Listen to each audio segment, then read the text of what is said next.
And yes, Doreen Drynan had winged Gemini then, and believe it or not, still for 24 hours she is the current sprint training of the National Distance Success Greyhound, with Chica Destacada winning last year over in Perth.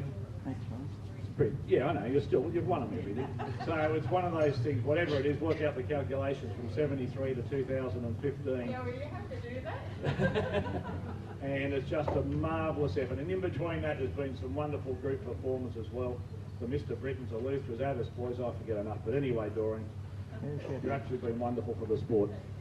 Okay, introducing Mr. Tony Brett first. He is lining up for the National Sprint Performance tomorrow. Of course, Kubo, obviously very quickly on that greyhound. Due to circumstances we all know about, mate, having been in your kennel only for a reasonably short time, but obviously he hasn't taken any problems with the Queensland Air.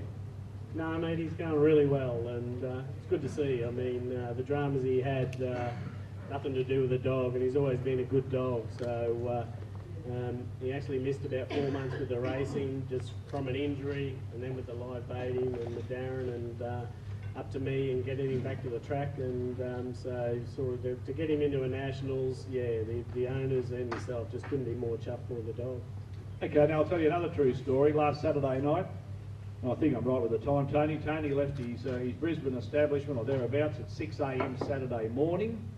He came down to Wentworth Park. Around about 7 o'clock that night, Kubo trial, ended up running 29.6. Got back in the car after one beer, an hour or so later, and back again. Okay, the dog took no impact out of a travel down, obviously no impact on the way home. But what do you do to put a dog through that type of literally 24 hours of 2,000 kilometres? Is there something special you do in the travel side? Oh, mate, that's not a normal sort of thing. It's a big ask of a dog to hop in a car, and you've got to have a special type of dog to be able to do that. As Dr. John said, like if you've got a dog that is highly strung and panting, it's a waste of time to expect them to lay in a car. And you have stops, but any dog that's up and down at any time, they just use too much energy. So that's not normal. It was just circumstances. I couldn't get away. So and he is that type of dog. He's got one of the best temperaments in a greyhound, and so to put him in the back of a car and he didn't get up till I was busting to go to the toilet, and I'd empty him as well. So I mean, and to rock up at the other end and run that sort of time just shows what sort of dog he is. But the same thing, you try and cover all bases. I'm probably a bit more meticulous sort of thing, and mate, really, it's not rocket science. There's no right or wrong in the way you do things. It's just trying to work out the best way so that when you get down here for a race, that the dog runs the best it possibly can. So I flew down this morning, same thing, come the day before, which is my normal routine if I'm going interstate. I always try and head away the day before and give the dog a night's rest in the kennel wherever you stay, and that's probably the biggest thing with travelling with greyhounds. You can't do it without friends and make contacts, because it's no use trying to rock up somewhere where you don't know and getting a hire car and the dog's sleeping in a hire car and you're living out the back of a car trying to win a group race sort of thing, trying to win any race for that matter. So fortunately, if you've got a good dog, mate, it's usually in them that they handle that sort of travelling. Like I said, most people know that most good dogs aren't that sort of hyper-strung, hyperactive dog. So the dog plays a fair big part of it, and like I said, there's no rhyme or reason. I tend to go one way, and mate, it just astounds me. Batesy used to send his dogs up. He'd put them on the plane in the morning sometimes, and they'd rock up, and Thomas Savalas would pick them up in Brisbane, take them home to a strange kennel, whack them in, send one of his handlers into the dogs that night. So people that they've never associated with in a strange kennel, and the dogs would give me a hiding. So I used to scratch my head at that, just how does that work? But it just does. So like I said, there's no rhyme or reason, but I tend to think the other way. If I can try and just push that advantage my way by doing things right, not only does it make me feel a bit better, but I think the dog feels better overall. Like I said, you could put Kibo in a car and do that with him last week, try and do it again this week, a week later, and you might end up with a different story, yeah. Okay, from a weight management point of view when you're travelling that miles, because a lot of people here pack up on a Saturday morning, they might drive 3 hours or so to a track, and sometimes obviously very hot weather. Do you do anything particular there with the dogs, from water or glucose or anything that they have to consume while they're travelling? Yeah, not so much while they're travelling. If the dog's prepped before they'll go, like especially for me, a 3-hour trip is to race at Lismore, or Grafton's a 5-hour trip. I don't often use trailers. It's not very often I have more than 3 or 4 going, and most of the time I can travel them in the back of the wagon. And mate, the other thing I find, I don't know how many of you, but hop in the back of a trailer and go for a drive in your trailer for 10 k's, and it's not the most relaxing sort of place to be. It's noisy, it is windy, and if you haven't got mats in the bottom of it, it can be as rough as guts. So same sort of thing. My dad never used trailers a lot, so I don't tend to use trailers. Sometimes you can't do it, and with pups you sort of have to, or otherwise you can end up with messes in the back of your car. So, but if I'm doing those sort of trips, yeah, and I can, back of the wagon, the wagon's got a good mattress in it, and mate, the other big difference I find with travelling dogs is, even though my passengers don't like it, the air conditioning. My car's like the Antarctic when you hop in it. It's cold, and I just find the dogs settle better in a cold vehicle. Even going to Albion Park, which is an hour away from me, if I get halfway in and I'm cold, or my old mate the catcher says he's cold and I turn it down, give it 10 minutes and you find the dogs just get restless. I don't know what it is, but the temperature lifts and they get a bit restless, whereas I find if it's cold in there, they tend to lay even when you're pulling up at lights and things like that. So, like I said, it's not rocket science, but it's just little things that you pick up over the years, or I've learnt, and my dad was the same, and so you just sort of carry those things and you see the difference yourself, and like I said, it's all about just finding those little advantages. Okay, just very quickly, mate, without going through names and events, but obviously Queensland itself has been through a few hurdles from a few years ago when the Gold Coast track closed. How is basically the sport in the general confidence of the trainers and participants up there at present? Oh, mate, not a lot of confidence at the minute. Everything's in a bit of a holding pattern, especially up home. We've probably been hit the hardest throughout the live baiting saga, and the way our boards have handled things has been to the extreme. So, yeah, we mate, if this hadn't have happened, Queensland racing probably would have been as high as it's probably been in the last 20 years at this time, probably next year. We just had a major prize money increase. Logan wasn't far off being started to be built, a new track for us. Things were flying high, and that just stopped instantly overnight, to the point where I don't think we'll ever get another Logan track up there.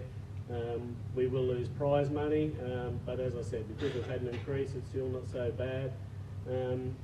Things are going to change, and we're going to have to change with it. And but same, like I said, having Glengallen at start, our breeding slowed down a little bit, so you sort of notice those things, and I found that over the years. Gold Coast shut down 6 years ago, and you didn't sort of worry about it for the first couple of years, but 6 years on, all we've got is 395 and 331 dogs. Like 520 metre races only happen on a Thursday and a Monday these days, and that's because there is no middle ground. You've lost that 457, which was just so vitally important, and we're now facing that now. Whereas the Sunday meetings, you've got 10 395 races or even 331s, and same. So for things to change, it just takes time. So if this is going to happen, this is going to change, and like you said, problems are a bit now, but it's going to be 18 months, 2 years down the track where that's going to be the most important time. All right, mate, just very quickly, taking on a dog tomorrow night called Fernando Bale, and you've won plenty of Group 1 races, but he may be obviously in that very special category. Oh, mate, he's more than that special category. He's a champion. It's to do a dogs like he does. I've had a bogey Lee used to begin like him most of the time, and I've had a Queen Lauren who had strength like him, and he's probably as close as I've seen, other than the great Brett Lee, who was the same. And I mean, it's hard to compare, but in lately in my time, yeah, he's just.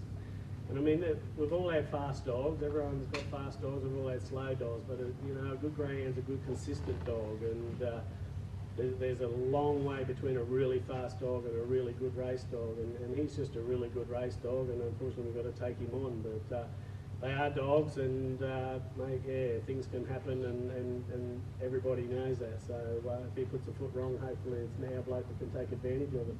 All right, mate. Thank you very much indeed, ladies and gentlemen. Please thank Tony Greg. Peter, Jovanovic, of course, South Australia. Okay, you weren't there in that sort of, just very quickly staying on the live baiting. South Australia wasn't named up front like everybody else was. How were the rank and file taken, and obviously with Matt Corby there at the board, things filtered through that we needed to change as well? We've been addressing that issue for way before it started, basically.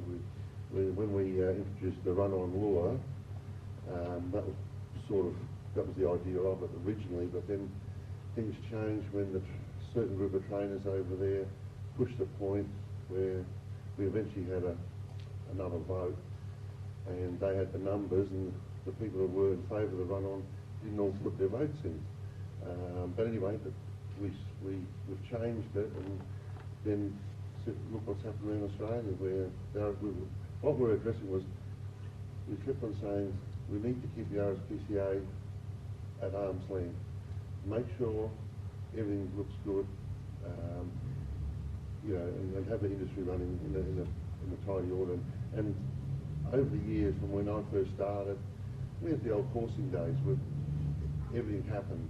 But then time changes, and you have to progress with change. And a lot of people still couldn't accept that. But you know, I think now it's hit them, it's hit everybody in all states. Even though no one's got caught in South Australia, basically, it's affected everybody. I think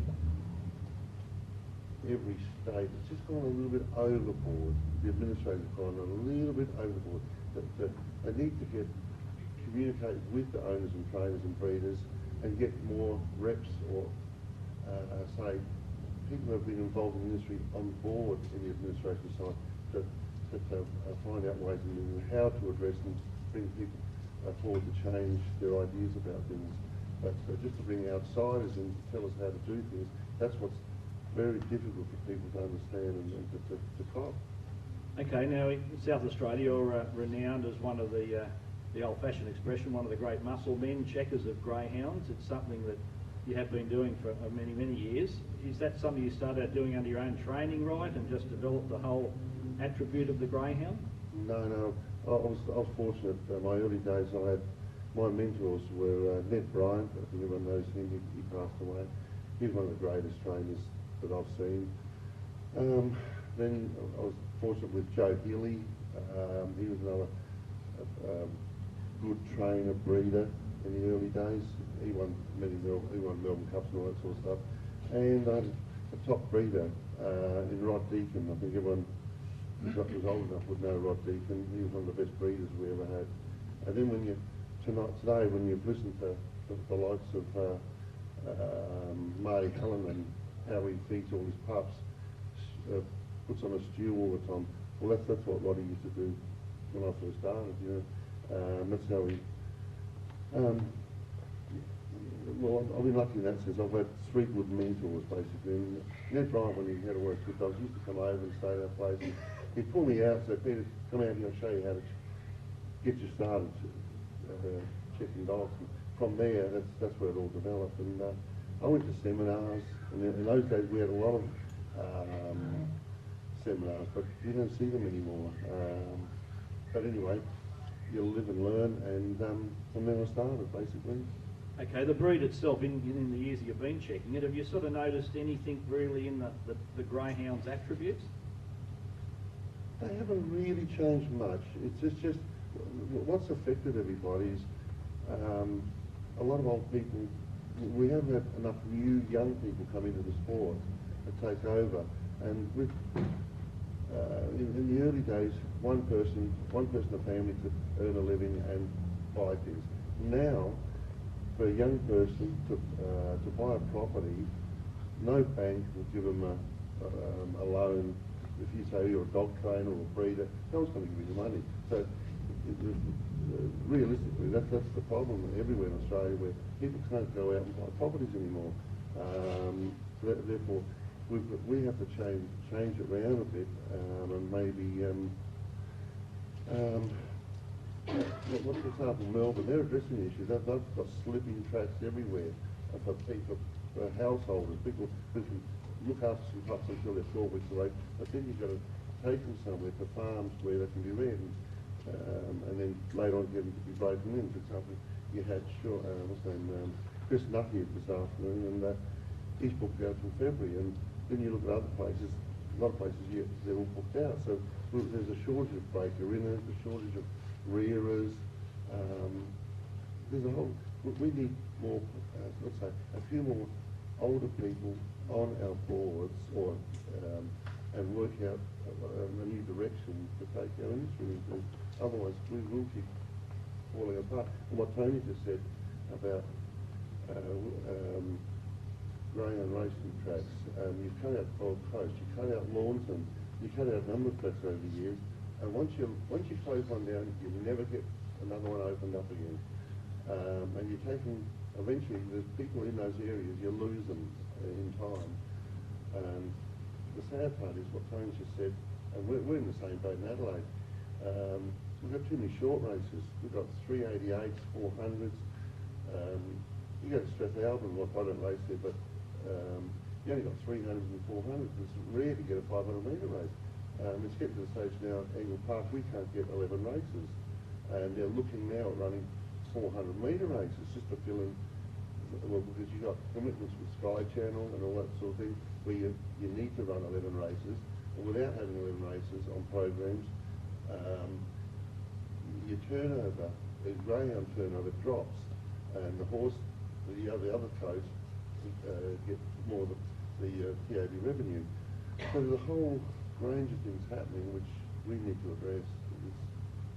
But what I was going to say. Just on the both of you mentioned about the short course racing, do you think that the newer trainer is generally getting lazier? If that's an expression? No. It's people haven't got the facilities where they can run their dogs. Well, for example, in Adelaide, we haven't got straight track racing. We've got Virginia coursing, which you only run 2 dogs out, and only probably about 20 to 30 dogs run there every, say, fortnight for about 6 months a year. We haven't got. We haven't got a one-turn track, which we're looking at now. We've got property in mind at Murray Bridge. Murray Bridge. But that could take another couple of years.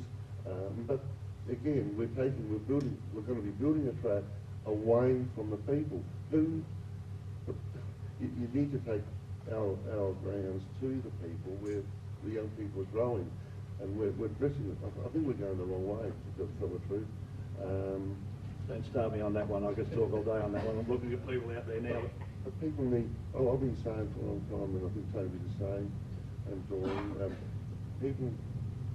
We want more people involved in the game, but you've got to give them, provide facilities in a lot of areas, working with councils, and get the use of a bit of land. You don't need much to have it's like a long slipping track where you can take your pups and run them, and encourage that sort of thing to happen, because the people that buy properties, it's out of their reach.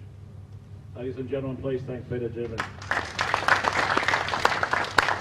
Okay, now Doreen, I know she's nervous sitting up here. She doesn't like interviews. Every time she wins a big race, she sort of scares away from me. And you can also keep the congratulations going, because a few months ago, Doreen became a grandmother.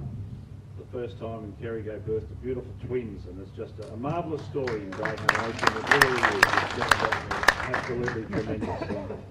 But anyway, you have had a wonderful 12 months when you, the twins are certainly number 1, but then a little one called Chica certainly added number 2, and you had a bit of success as well. It's been a big year. It has been a big year, and best year I've had for many, many years.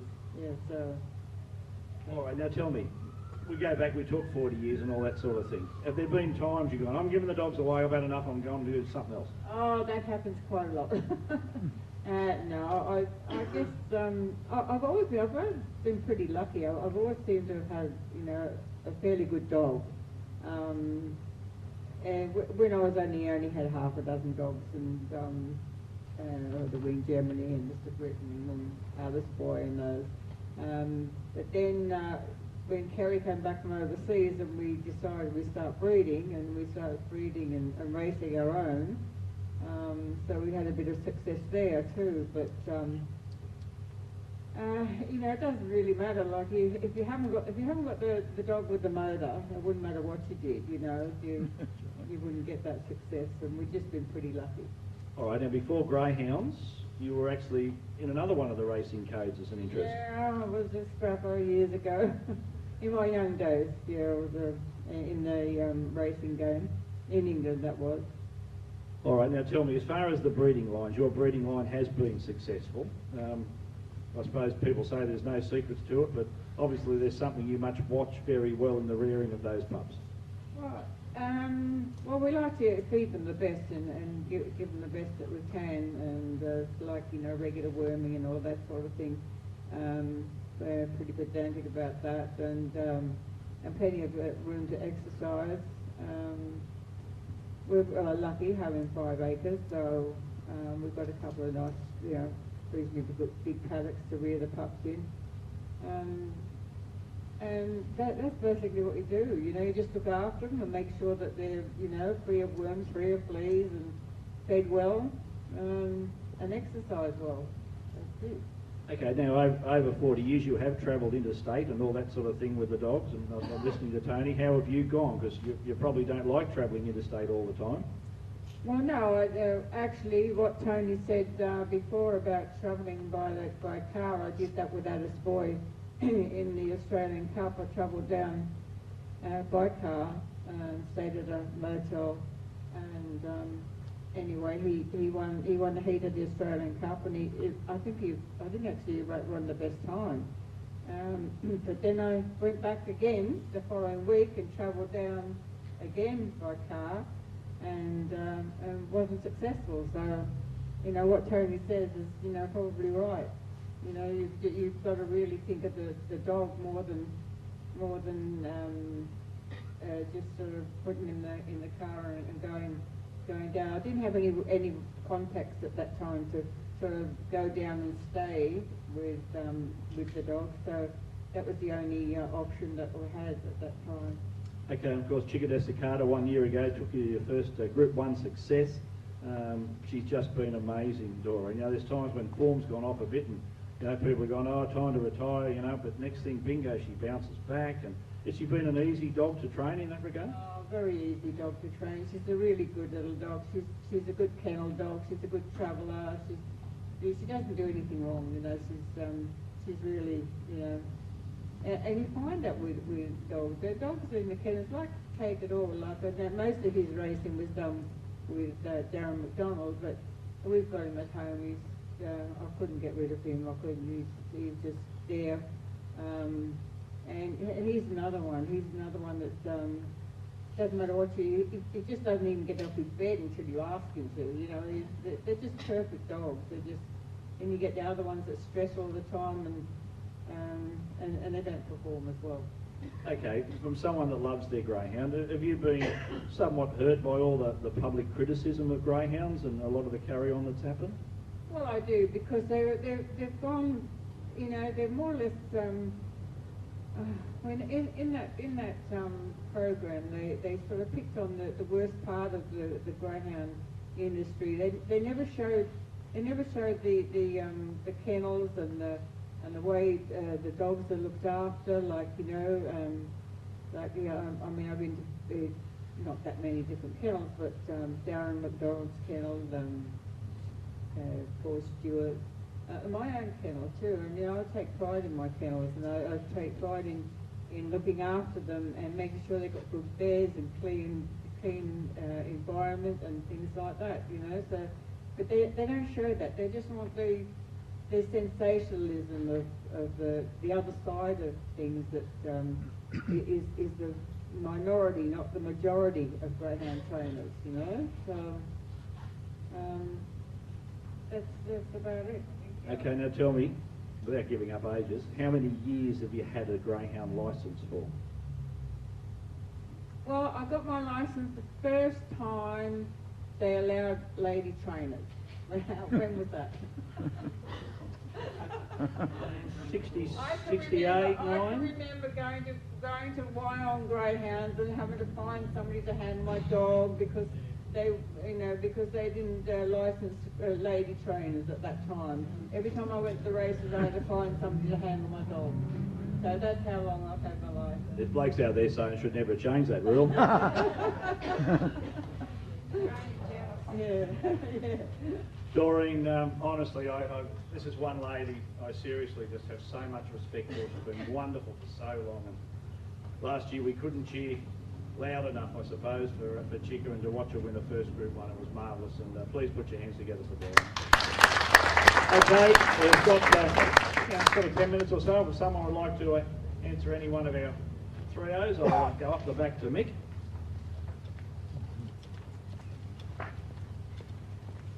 I'll get a microphone back to Doreen, but if Tony and Peter can speak up loudly, we might be able to get through this quick. This is to the three of you. First of all, I agree with Doreen about them showing the bad side of the game. No one's interested in showing the good side, and we should be promoting that more. You spoke about short course racing. Do you think that we're partially to blame because years and years and years of breeding speed to speed, we're only getting 400-metre dogs? Anyone? I'll say no. I don't think we're to blame because a lot of people in the game now don't want to change. They won't try their dogs over more ground. I mean, it's conditioning a dog. Once you've got your dog conditioned, once you put a bit of work into your dog, get them conditioned, you can build them up. But a lot of people aren't game enough because years gone by we didn't have 600-metre races and we didn't have the real shorts. We had basically 500s and 700s. So what you did was you went basically from 5 to 7 in the early days. Now we've modernised a bit. We've got 300s, 400s, all these distances. So it's made it. Well, we should only blame ourselves. I don't think it's the dogs themselves. There's a lot of dogs that people would be surprised if they gave them a go. They would be. They can run. Yeah, I'm a little bit the same way. The amount of dogs that I get through the kennels now is definitely, there's a lot more, I would say 450 dogs than 500 or 600 metre dogs. But saying that too, I notice that up home. People will trial their dogs and they'll get them up to this, and I mean, probably my biggest dislike is there's nothing wrong with sprinters, but it's more our tracks aren't built for sprinters because they've got corner starts. Most tracks are, and it's a lottery. You can have the best dog in the race, but that doesn't mean you're going to win those.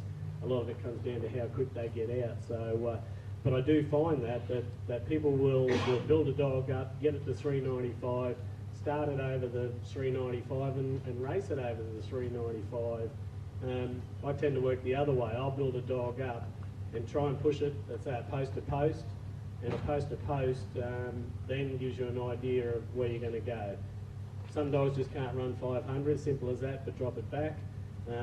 But a lot of the time I'll push a dog up and give it a crack at 500, and its last section will be terrible, so you'll come back on it. But if you don't know, if you don't try, you won't know, sort of thing. And I've got no doubt that dogs become conditioned to what you put them at. If you race them over 395 for 20 starts and then trying to push them to 500, it's nearly impossible. Whereas I think if you blow them out to start with and try and get them to that stage, and even like I said, if they don't get to it, ease them back and then try again later, I find that a lot more do too. And just one other comment on, like you said, on the program not showing the gooder side of racing and people. It works both ways. I mean, up home, they went to Debbie Arnold's kennels up home, and I mean, Debbie was a good friend of mine and a fantastic lady and a lovely family, but you know, they showed her kennels and I looked at them and I thought, really, Deb, like, there was, you've got a Four Corners place coming and you've got dogs sleeping on a piece of board up and wire hanging here and there swimming around a green pool. So I mean, to me, I just thought, yeah, you know, we can do better than that. And I mean, like I said, nothing against those guys, but it's what you become accustomed to. Like the best way to look at your kenneling situation is, I believe, is fresh eyes. You ask people to come over and they'll soon pick your place to bits. And I mean, I'm a bit like Doreen. I pride myself on the kennels, and first impressions are a lot. And I mean, we can't all do that. I do it full time, so I have the time to sort of take care of that. But in saying that, there's enough money in greyhound racing these days where I think we can give them the best that they deserve. They give to us, so I'm a bit that way. I want to give my dogs the best because they give the best to me, sort of thing. So I think it does come back to us a little bit too, that you've got to take a bit of pride in your place, and you've got to, I mean, a lot of it comes down to money with a lot of dogs, and I see that with a lot of big rearing places in that they cut in corners to get to where they are, because that's all they can afford to do. To put a person on, they've got to get another 20 dogs in to cover a person's wages. So you're sort of chopping off your nose to spite your face, sort of thing. So yeah, while they don't show the good side, we've got to give them that good side to show, I feel too. Okay, over the back there.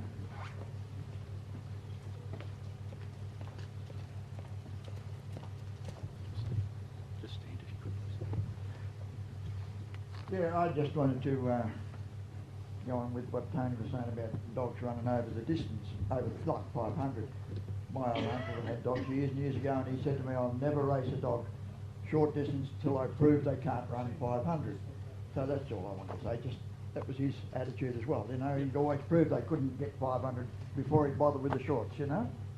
So that's all. No problem. Put in, you know. Anyone else over the back? Patsy, I'm coming. You've got me working today, Patty. Fair dinkum, I'll lose a stone here today. I'll put you in the middle next year, okay? So I'll get it done. I've listened today, and what I've got to be careful because I'm getting a bit choked.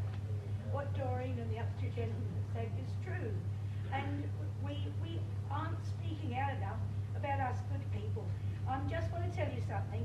I have a 22-year-old granddaughter, and she's Andrew's daughter. He has greyhounds. She's been brought up. She is doing her honours list at the Newcastle University. The recorder kindly put a piece in there, and it says help needed. It's on the for sale page. If I could just quickly tell you all this, please look at the recorder, please ring Jessie up, and please help her. She's not allowed to ring any of you. She's had a lot of the people that do not have any respect, this is from me, that do not have any respect for our industry. She wants us, the fair dinkum people that love dogs, and care about them. She's got a 13-year-old dog that sleeps on her bed while her fiance is away. Please help her, because she would do some good for this industry. And golly, we really need some good. Thank you for putting up with me, and it's been great show. All right, any more around the grounds? I won't ask for tips tomorrow night because the three of them all declare they probably can't win and they'll all get up then, so that's what happened. Tony, just very quickly, sales these days. Have we sort of got a situation from a programming point of view that it's easy to get dogs through, or it just looks terribly hard to get the average one through? It's great for the group dogs, but the other ones, are we sort of a bit unfair to those stayers these days? Not enough races on for them? I was saying, mate, up Queensland's a bit different, yeah, because you're pretty much given up on stayers. It comes down to programming, saying you're just not getting the number of stayers through to sustain weekly racing. And I mean, we've only got 2 tracks. We race every day, but I mean, if we get one staying race, it's a 700 at Albion, a true staying race, and that doesn't happen very often. And so we're disadvantaged to sort of start with. So, I mean, speaking from a Queensland point of view, it's hard to fix, you know. I don't know how we go getting stayers. Like I said, when we're struggling to get 500 and 600 metre dogs, to get them to 700 metres and keep them there is a lot of work. Peter, obviously, just very quickly, stayers in South Australia, same sort of problem. I noticed Monday nights and that, 5, 6 starters are the best sometimes. Yeah, we have. Look, getting back to stay regarding the one I've got in tomorrow night, so I've got it gold.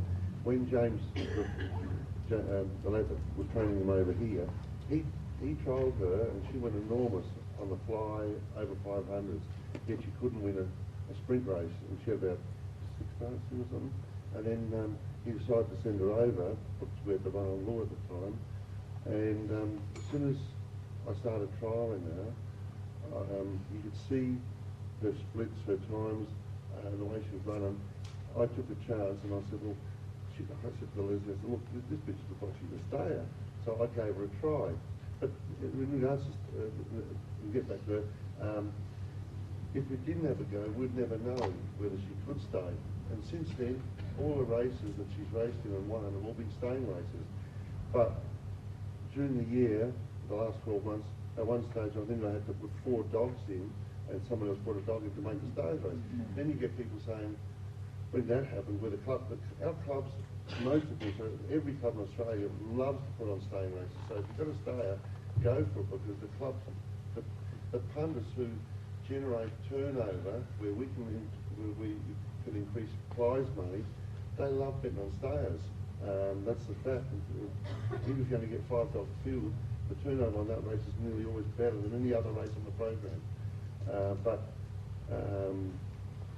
We do struggle to get stayers, but we are starting to push a few people into give them a go. I think we've got another stayers race on Monday. I think Gavin couldn't get a race with Luna Jinx last night, but he's put her in on Monday, and there's a stayers race on Monday. Trouble is, a lot of people think with stayers, there might be a good stayer, and then I don't want to run against it. Because I'm going to think, well, if you're racing on a Thursday night in a free-for-all, if you run second or third, you're still getting good prize money.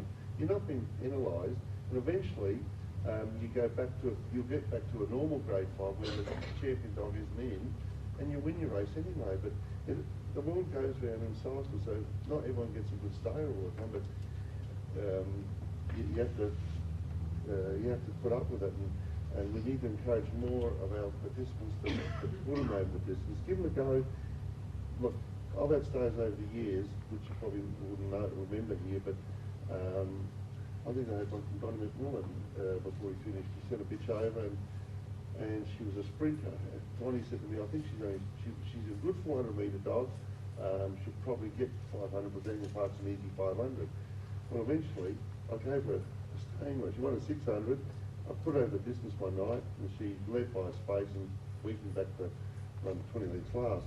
I switched her back, and eventually brought her back up again, and she won staying races. My old mentor, Rod Deacon, used to say, not every dog is a champion stayer, but you have to put the work in to get them up there. And once you've got your dog conditioned, giving them a try will not hurt them, will not take their speed off them. I mean, you look at Kiba, I think he's been over 600 before, and someone said, I didn't even know one of the other dogs switched back to, I've seen dogs race over 700 and come back to sprinting. You've just got to give them a go. We need to push more people into running their dogs over more ground. Ronnie, can I ask a question? You go simply, Chris. My first and last question, and I'd like to hear from the three of you. What's your greatest thrill in the sport? Put you on the spot. No, mine was easy. I won a group run race with Bogey Lee, and she won the Sapphire Classic, and it was my first Group 1. It was my wife's birthday the same night, and we had a massive amount of people at Sandown Park, so for that I'll always remember that. Probably the best training sort of feat was getting Queen Lauren to defeat Mantra Lad in the Group 1 up in Brisbane. A lot of pressure that night, and he defeated us in the shootout at Sandown, and so to get her up and win on a home track's probably my greatest training feat, I feel, of myself. Yeah. You've just absolutely lost me altogether there. You've given Brownie the rap of Sandown over a golden Easter egg. So, barred him for life, Brownie. Pete, yourself? Probably my first one was the Scenic Bar when I won at Sandown, the national. Bloody Sandown again. What's going on over there? No, he's probably been my best dog I've ever had. Even though I've had some other good ones over the years, but no, he was something special. That's before Sky Channel days. Well, I can go back to Doreen's most special time at Sandown. I'll bring it up now, Brownie, to square the book. What about last year, Melbourne Cup night? Now, you ran second. It was a wonderful race.